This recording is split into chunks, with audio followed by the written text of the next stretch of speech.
Well, hello, everyone, and welcome to Doing Business in Bentonville. My name is Andy Wilson, and I'm the Executive Director.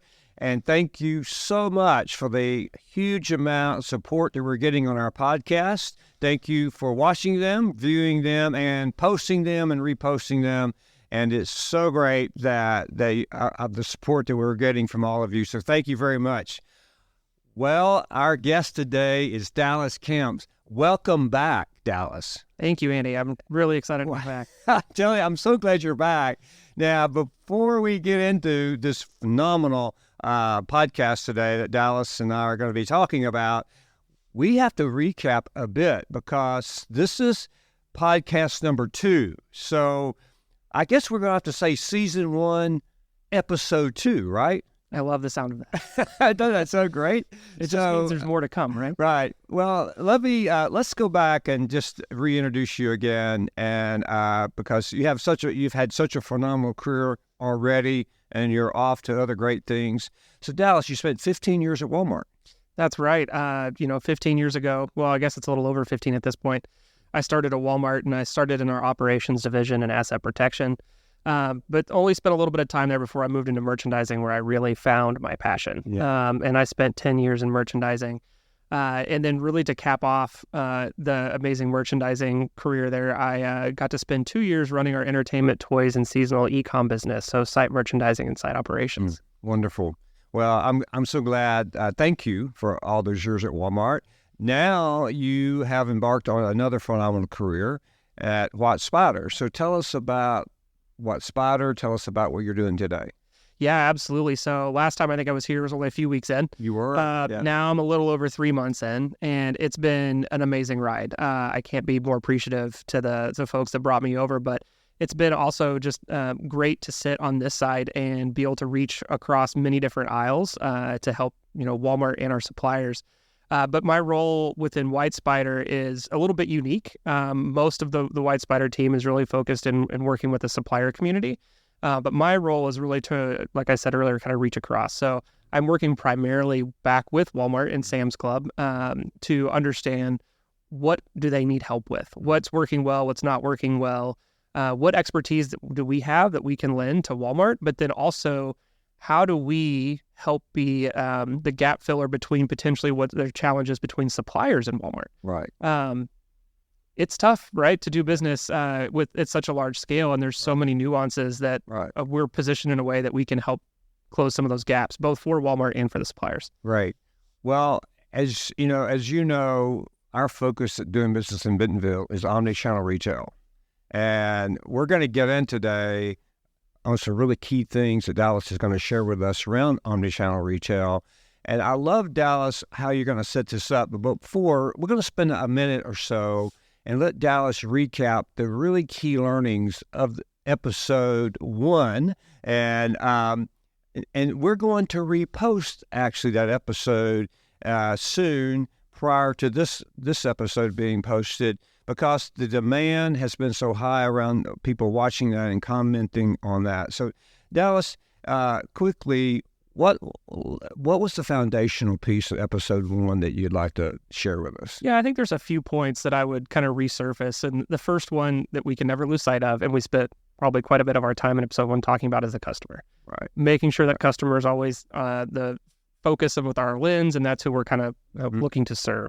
And so as long as we keep that, number 1, across all the episodes that we ever have, absolutely, that's going to be imperative, right? And then the second bullet point really in there was speed. So we talked a lot about how fast omnichannel retail is moving, right? And how fast the customer's adopting to new technologies, new ways of shopping, and just making sure that we're staying ahead. And then the last one that I really liked was the collaboration point that we talked about in the role that I'm getting to play at WhyteSpyder, right? As one of those that, is going to help collaborate between our supplier and a retailer, which has always been important, right? But it's just that much more important today. Right.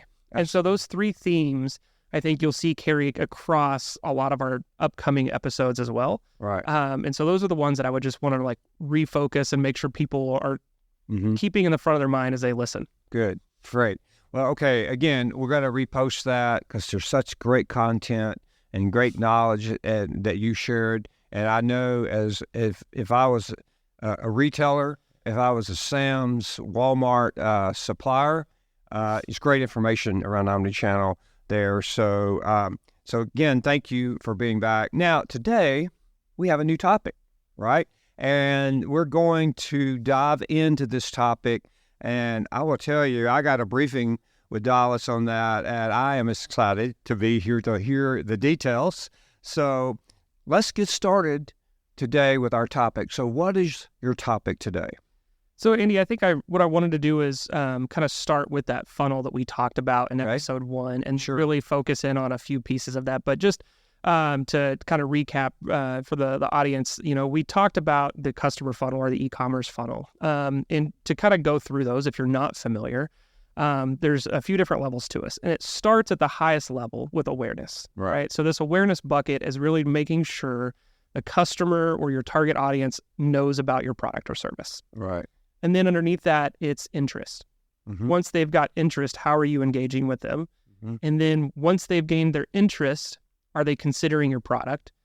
And then do they have intent to buy your product through the purchase, into the post-purchase? And then even how are you making them a brand or advocate of your product or service? Right, the customer loyalty piece. That's exactly right. Yes. Customer loyalty. Right. And so there's this funnel that you bring the customer on this journey. And so there's so much content to talk about here, but I really kind of wanted to focus around this awareness topic. Okay. And we spent a little bit of time in episode 1 talking about this, but there's so much more detail. And I figure we can kind of start to scratch the surface today, and then maybe even come back with some deep dives into a few of these key points that we may talk about. That would be wonderful. We should definitely do that. And okay, well, let's go. First of all, I love the example, the word picture, the funnel. And I mean, I get that, and because as you have already said, the customer is at the top of this. And now, so the first step is awareness.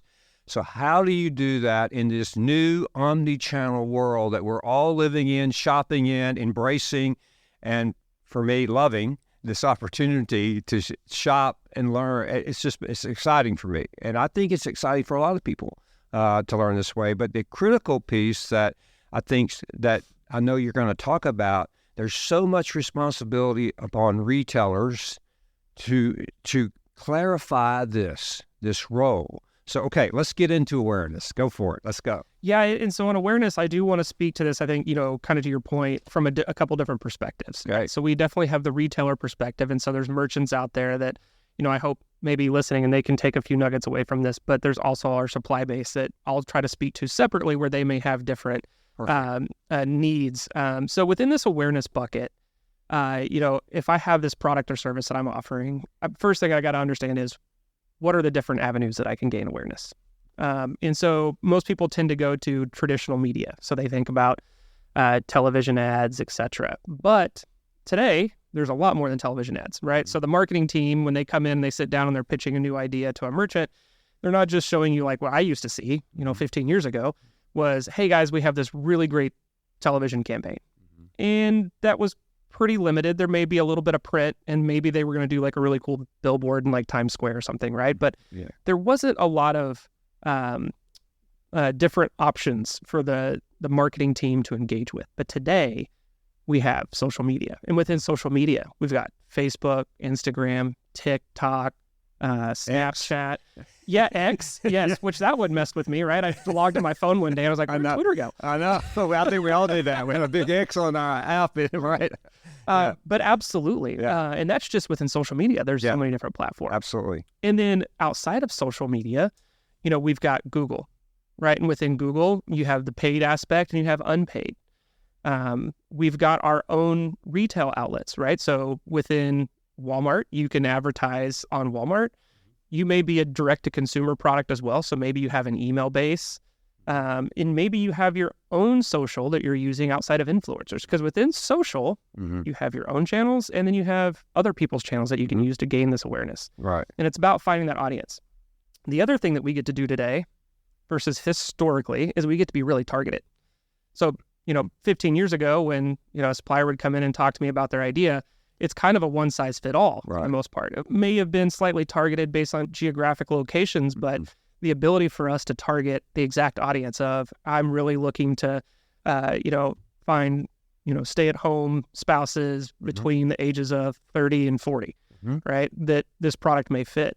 That is something we can do today. Very targeted and personalized. And so we'll spend a little bit of time on that too. But within this awareness funnel, we have all these different options. And so I kind of want to go into a few of these options and break those down a little bit and give a little bit more context. Okay, let's do that. I love it. It's great. Well, I'm going to go ahead and hit on one, and it's probably one of my favorites. Okay. So as a merchant at Walmart, one of the things that we would heavily focus on is where is our traffic coming from? So we have organic, right? So I think, last episode you talked about Tom Ward, and he said, where's the closest store? Yes. And it's the phone in your pocket. I know. That's right. And so as soon as a customer opens up their phone, goes on their Walmart app, you now have an organic traffic user. Or if someone logs into a computer and goes to walmart.com as their first destination, you have an organic traffic user. And so that's one method of traffic that we'll spend a little bit of time talking about. And then we have a few others that I want to spend some time. So we have SEO, which is search engine optimization. And this is really your unpaid ability to generate traffic on Google.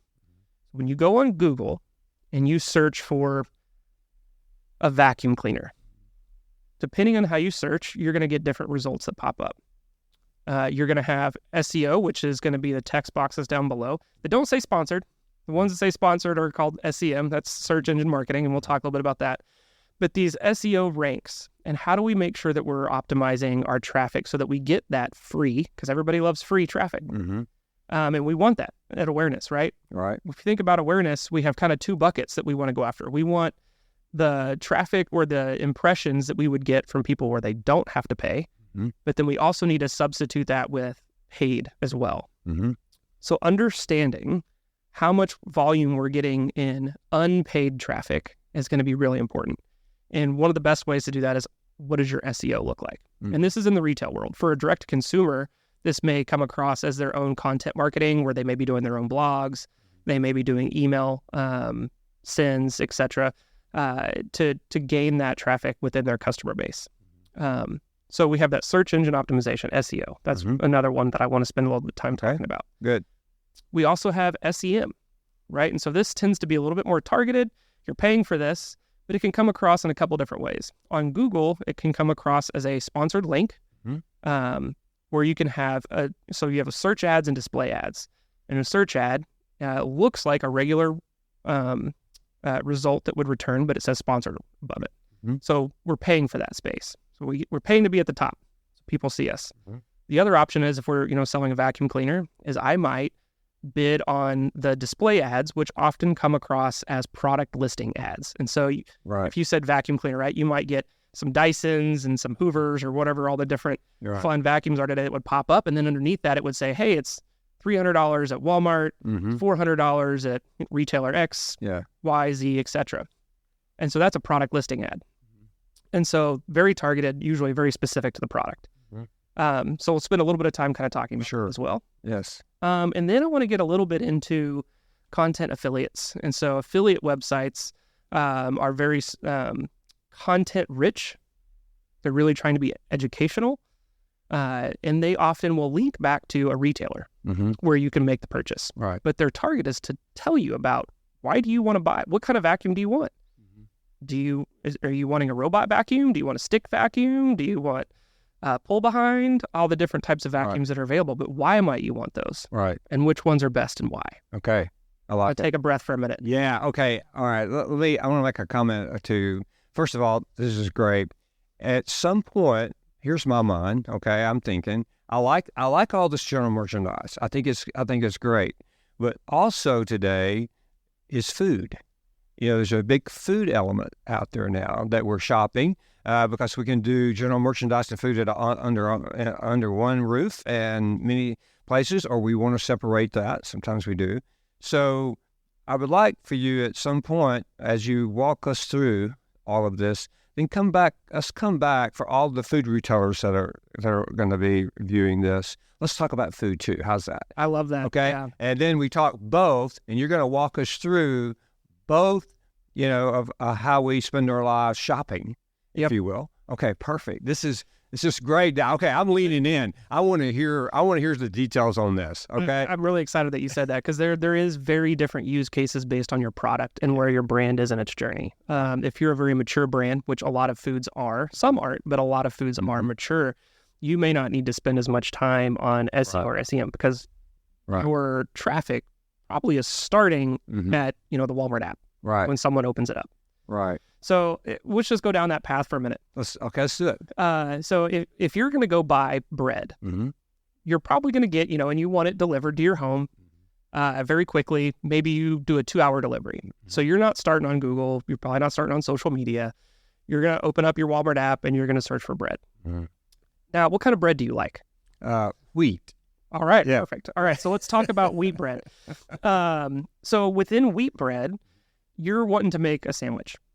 What kind of meat do you want? Of turkey. Turkey, of course. Yeah. All right, so we know that we're going to make a turkey sandwich. Right. When you go on the Walmart app or walmart.com, right, and you search bread, you're going to get a lot of different options. Within that, you're going to be what's called the PLP, or the product listing page. And you're going to have a whole bunch of tiles, right, to see all the different bread options. Well, maybe you're a newer bread, and you're not established. You're not, a Wonder, or, all the different types of bread that we have today. You're a new company that's out, but there's a lot of traffic as soon as someone goes on and they're searching bread. Well, you're going to look for, or you're going to want to make sure that number one, your bread item is showing on that PLP. Chances are, though, because you're new, you're not going to be highly ranked. So you're going to need to probably do a sponsored ad.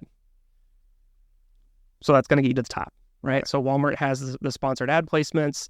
So does Amazon, et cetera. All the different, major marketplaces today have these sponsored listings. But to even be able to do that sponsored ad, you're going to need to be able to rank organically at a certain rate before they'll allow you to go bid on that. Okay. And that's really to protect the retailer, right? They don't want they don't want these terrible listings getting bid on and put into a position that's not important. Right. So to start, one of the things that you're probably going to do is focus on your content. You're going to make sure that your bread item has really good information that talks about it. It talks about the different ingredients that are in there, how many calories it is. Right. Probably might even put on there the different types of sandwiches you could make. Right. Or you might put some recipes. Right. You're going to do some additional content on there to make it really attractive to the customer. And you're going to talk about why your bread's better. So you might use some infographics or other things. So that kind of starts your journey into getting on this PLP within your organic traffic, right? So let's say, start up here, awareness. Yeah. We're getting a little deeper than I was expecting, but we start up here, awareness. This is good. We knew bread, probably people aren't going to search on social media. Right. They're going to a retailer. If they're going online, right? We said at the beginning of this, we're going to start with the digital journey. We're not talking about physical today. Right, correct. The digital journey. So you're going to go on to a retailer that has bread or food as an option, so Walmart in this case, and you search for bread. Your bread doesn't pop up today because you have a new bread. Your new wheat bread that you have produced is new.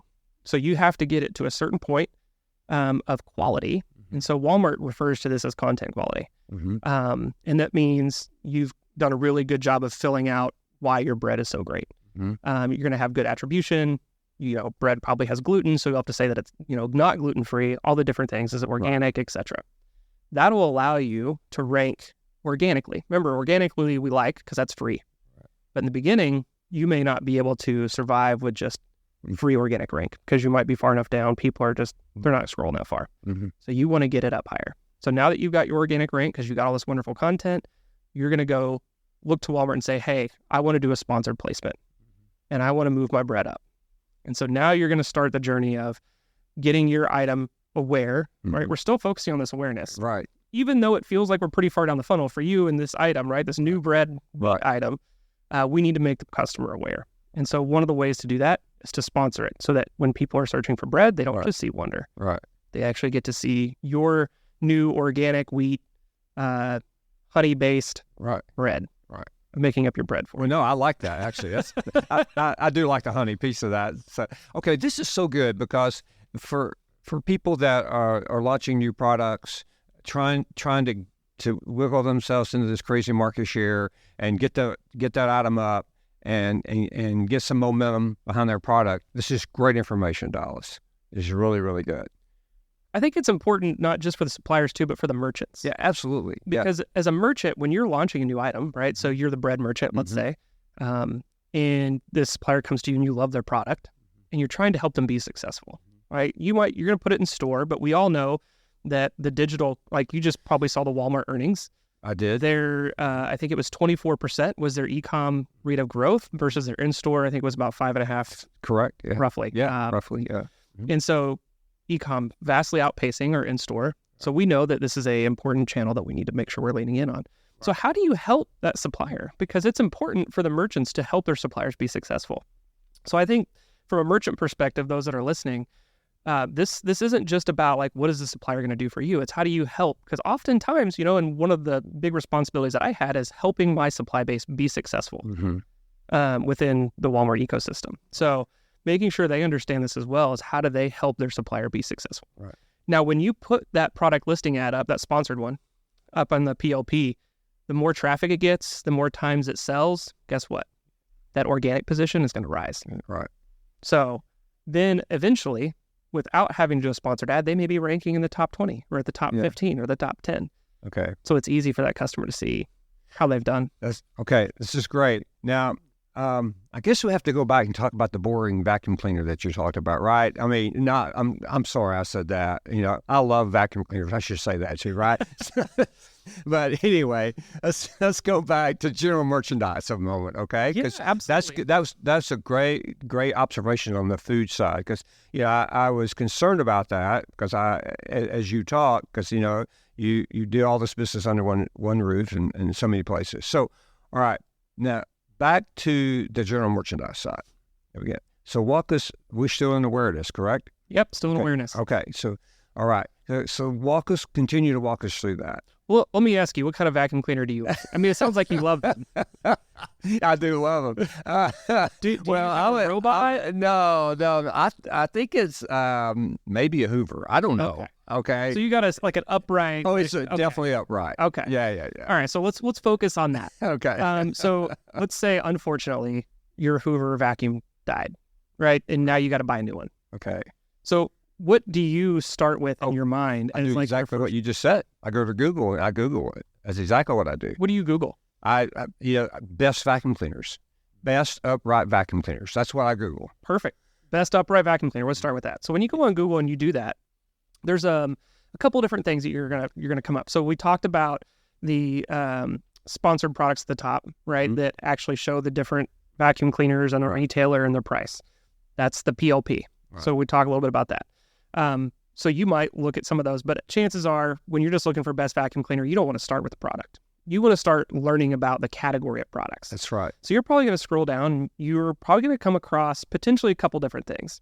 You might see a category page from a retailer, so an Amazon or a Walmart, that will take you to a broad page that is more informative. It'll tell you about the different types of vacuums, might tell you like what their uses are good for. Maybe it's good for stairs, maybe it's good for hardwood versus carpet, and then maybe all the different types of carpet and flooring as well. Right. So we decide you want an upright. Maybe you want one that all you have is hardwood. So maybe you find through this that there's a vacuum cleaner that's not just a vacuum cleaner. Maybe you find that it actually will wash your hardwood while it vacuums as well, and that piques your interest, right? So now you're in this discovery, this awareness phase. Yeah, correct. And maybe it's not Hoover. Maybe it's now Dyson. But you don't know anything about Dyson because you've always owned Hoovers. So you're going to continue. Then your next question may be, how good are Dyson vacuums, right? And then you're going to get into even more potential types of content that are out there. Let me ask you a question there. Okay, because as a consumer, I'm doing my research. And then I go to, we're using Dyson as an example. Okay, I want then to see the reviews. Okay, so talk to me on I think, does most people today look at the reviews, in your opinion? Absolutely. Yeah. But I think you're a little further down the funnel. Okay. All right. I need to go back up. So we're gonna get there. Okay. All right. Good. Good. But we're at the awareness funnel, right? So we're just still trying to learn. Gotcha. We haven't got to that interest yet. Okay. Or we're about to get to interest. Okay. We'll say that. We're still at awareness. Okay. Yeah. Okay. Because I'll let your interest is your next level. Correct. On the funnel. Okay. Got it. Yep. So right now, like we're doing that education. So the other type of site that you might find is a content affiliate. Okay. Content affiliates typically specialize in a particular category. They're not usually very broad. They're kind of like that inch wide, mile deep. Mm-hmm. So you're going to come across this, and I'm going to make it up. We're going to call it vacuumreviews.com. Yeah, sure. And on this site, all they do is they test all the different vacuums. Mm-hmm. They give their opinion of what they think's good and bad about them. Mm-hmm. And so this is another website you go to. And so you read about all these different vacuums. They're going to tell you, hey, here's the best one we think that's a stick upright. Here's our best robot. Right. Here's our, whatever the scenario may be. Right. They may even do mops. I don't know. Maybe it's all. Yeah. So you learn even more. You finally find one. You're like, this is what I want. It's this Dyson. It's upright. Right. It's for hardwoods. It really specializes in hardwoods. And you know what? It won't just vacuum, but it'll also wash the floors at the same time. I like that. So now you're at the awareness. Okay. You found the one you wanted that you like. Now you're going to start getting into this interest page where you're going to go, you know what? Maybe I go to Walmart. Maybe I go to Amazon. Maybe I go to Target, eBay, whoever, and I search for this particular vacuum. Right. And I start to look at the retailer. And then I go to what you just said, the reviews. Right. So I've heard from a professional content affiliate site, but now I want to go listen to the people, what the people have to say. Right. And this is where your reviews come in. That's it. So now I'm going a lot further down the funnel, right? So I've gone from awareness, I found what I wanted, I've gone into interest, and now I'm starting to look at the next level of the funnel, right where I have purchase intent. Right. And so now I'm looking at the reviews, I'm looking at the videos they may have, and then I'm starting to decide where do I want to purchase it and why.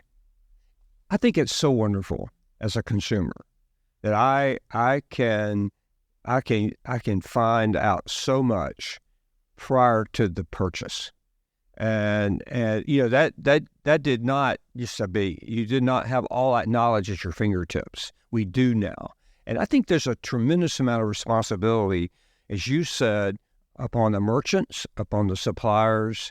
That now that the customers are really demanding this new omni-channel information approach, and what you do at WhyteSpyder is that you help companies, suppliers, retailers navigate this unbelievable amount of information that's critical today. That's absolutely right. Yeah, and I love it. So, so we're in the funnel on awareness. We're in the funnel on interest. Now, what's next? So after interest, right, you get into the consideration part of the funnel. Okay, consideration, okay. And then you get quickly from consideration to intent to purchase, and then you purchase. Okay. But I am going to keep recentering us back up to awareness because I feel like there's a lot of other, future episodes where we'll talk a little bit more about that interest consideration and then the purchase piece. Oh, absolutely. Absolutely. Because we're just scratching the surface below, probably just scratching the surface on all of it right now, but this is great. Okay. I'm actually excited about my new vacuum cleaner and bread, so let's go. We created a product and we got you a new vacuum. That's right. I'm in. Yeah, that's awesome. But so I want to go back to the retailer for a minute and not the customer, which we always start with customer, right? Which is we've done. You needed bread for your turkey, a sandwich, and you needed a vacuum cleaner because your Hoover died. Right. Sorry about your Hoover vacuum. Yeah. But I want to go back to the retailer perspective, right? So if I'm a merchant and I own a category, I think it's important to understand what my category is and how does it play within these traffic channels. And so just kind of speaking to that merchant side for a little bit, if I have the vacuum category, I should be kind of looking at where are customers going to start this journey, this awareness journey. Mm-hmm. And I should be talking to my suppliers and even to my own marketing team internally to understand how are we playing in that space. Mm-hmm. Because before you even got to searching on Google, you might have actually been, I'm sure this is what you do in your pastime, right? Before you fall asleep, you're scrolling through TikTok videos or for Instagram videos, right? That's oh yeah, sure, yeah. Right. Yeah. It's definitely something I do, admittedly.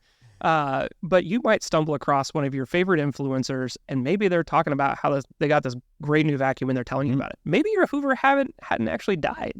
Right. Maybe you were just like scrolling through, one of your favorite people that you think the world of tells you about this product, and now you're interested just because you moved, you have hardwood floors, your Hoover's fine, but you want something that's better for your hardwoods. Right. So that's another part of awareness, right? So the merchant, I think, needs to help guide this evolution of the conversation of where are people going. They need to understand that for their category. Whether they're a bread merchant, where they might say, you know what, most of our traffic starts on our site. They're not starting off site. They're not starting on social media. The merchants need to understand for their categories, where are the customers starting, right? Going back to the customer, where are they going? And you can't do any of these in isolation. You need to be thinking about awareness as a broad strategy, right? There's going to be this element. All of your marketing folks, right, are going to be out there saying, hey, I've got limited dollars. How do I want to spend them? Right. You need to be thinking across, if I am the vacuum cleaner merchant, maybe here are my top 3 channels of where people gain that awareness. Right. And we need to make sure that we're investing in those. And maybe there's a couple that aren't that important for you. Right. And those maybe you minimize. So I go back to say this to say, like, the merchant teams out there, I hope are really spending a lot of time understanding where their traffic is and what's growing, what's declining, what's working. They need to be really engaged with their marketing team to understand what they can do within their space, and then working back with their supply base to see how they're engaging. Because one of the things that, we don't talk a lot about, but is highly important for both the retailer and the merchant, is something called backlinking. And so I'm going to kind of go in deep here for a second. Yeah, do it. So merchant or suppliers have the ability to help retailers and themselves rank better on Google through these different avenues by linking to each other, right? So if Dyson is doing all these social media posts, maybe they're advertising to their supply base, maybe they're using their influencers, etc. If all of those link to Walmart, to the vacuum that you're going to go buy, right, this new Dyson stick, then when someone comes to search on Google, because there's so much traffic to this page on Walmart, that will naturally pop to the top. Right. So there's this collaboration, right, going back to that word from the first episode, that we need to be having between the supply base and the retailer base to make sure that we're working together to generate traffic. It's not one entity in themselves, this awareness and traffic, right? Traffic is a really big portion of awareness, right? This collaboration needs to happen between the suppliers and the retailers to make sure that they're both going towards the same goal, speaking the same language, understanding what's important to them in this awareness bucket. So for your new bread company that you've just created, when you go to work with your merchant, if they're telling you, hey, all of our traffic's on social media, we should probably be having a conversation. It's probably not accurate, right? So, like, why do you want me to go invest on social media when we know that 90% of the engagement is happening on your website? Let's make sure we're spending our funds there. And same for your vacuum, right? If they're saying, hey, all of our money should be spent on Google SEM, but you actually see a lot of engagement with their social media or whatever else, or the content affiliates, you might need to adjust your strategy and how you're approaching that, right? So that customer, where are they going to gain their awareness? And that's where I wanted to take this conversation today, is making sure as a supplier, a product owner, or even a merchant, this awareness bucket, the customer, number one always, right? Where are they going to gain their awareness? And how are we being really thoughtful through these different channels, whether it's within SEO, SEM, content affiliates, social media, which I would love to dig into each of those in a future episode, right? Where we go deep and maybe bring even a guest in. Absolutely. How are those awareness channels being used for your product or your service? Okay, Dallas, this is excellent. This is just excellent information. And you know what I'd love to do is hear from some of our audience, especially how we talked about the merchant, customer, and how the relationship there, some things they're doing. Maybe the people could share with us after learning from you today some of the success stories. There are questions that you may have for Dallas, and we can address those questions and talk more about that. But this is how I see this, Dallas, is that we have this funnel that you described so well, and each piece of this funnel has very important characteristics that has to be addressed, some differently, some the same, but it's got to be researched and addressed, and looking at as you've mentioned earlier, the communication of your product and to the consumer and the merchant's responsibility inside of that also. So let's do this. Okay. So episode 2 is awareness, right? Now, we know that awareness, we get into interest, right? And then from there, consideration, right? And then purchase and post-purchase. Walk us through the future steps that we're going to be talking about. Absolutely. So today we spent a lot of time talking about awareness, Right. and we're definitely going to journey down this funnel, right? Okay. So we've talked about awareness. We'll get in more into interest and consideration, which consideration and intent go high, like they correlate highly together. Then we Okay. get into purchase, post-purchase loyalty, customer loyalty, right? Okay. And like those All right. brand ambassadors. So we're going to walk through that funnel. Okay. And within each of these, I think we might even go a little bit deeper. So Okay. today we spent a broad time talking about awareness, Right. the plethora of ways in which you can engage with awareness. What Right. I would love, and you mentioned it earlier, is if we got some engagement from the audience and they asked in questions, I would like to go a little bit deeper where we might say, let's take one episode and let's talk about just on-site, so like Walmart.com, sponsored listings and or display ads, and maybe go deep on just that. I love And it. talk about how you can use that, how it works, maybe get into some of the nitty-gritty elements of how to be like most effective with it. And then within that, we might go, let's go talk about just Google, right? So we'll get deeper on SEO, deeper on SEM. How do Right. you actually really impact those? How are you thinking about creating your content geared towards that? And so we'll spend maybe go a little bit deeper on each of those under awareness, and then we'll get into interest and consideration, Yes. where we'll talk a little bit higher level, and then maybe we'll do some sub episodes where we get a little bit more specific. Okay. There's a lot of content here. Wow. A lot of content. Okay. I'm excited about this because, if you're watching today, listening today, you love retail. We all, we love it. You can tell we're merchants. We love merchandising. We love retail. You're going to break down all of this very important ingredients around omnichannel. You are doing exactly what our purpose is at doing business in Bentonville. It's demystifying omnichannel. You're doing that through your education. So Dallas, thank you for another great episode.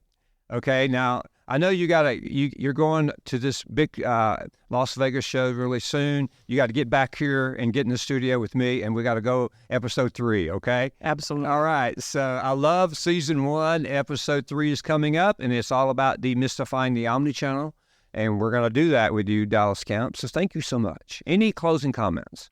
No, just a really big appreciation for having me again. Last time I think I joked with you that my wife was really happy that I had this, and she had gotten me something to bring, and I totally left it at home. But she is very appreciative for you having me here, so that I can have these conversations in detail with you and not wear her ear out. Yeah, not wear her ear out. Sometimes we're so passionate about things we just think that everyone is, right? Yeah, absolutely. Okay, well, thank you again, Dallas, for being here, and thank you for watching and listening to our audience. We really appreciate that so much. And please share this as we'll send it to you on email. We'll post it on all of our social media. You'll have it on Apple, Spotify, wherever you watch and listen to your podcast. So again, thank you for doing that, Dallas. Again, thank you. Safe journey to you, and I look forward for you coming back. Thanks, Andy. I really appreciate it, and I look forward to coming back myself. Okay, thank you, everyone. Have a wonderful day.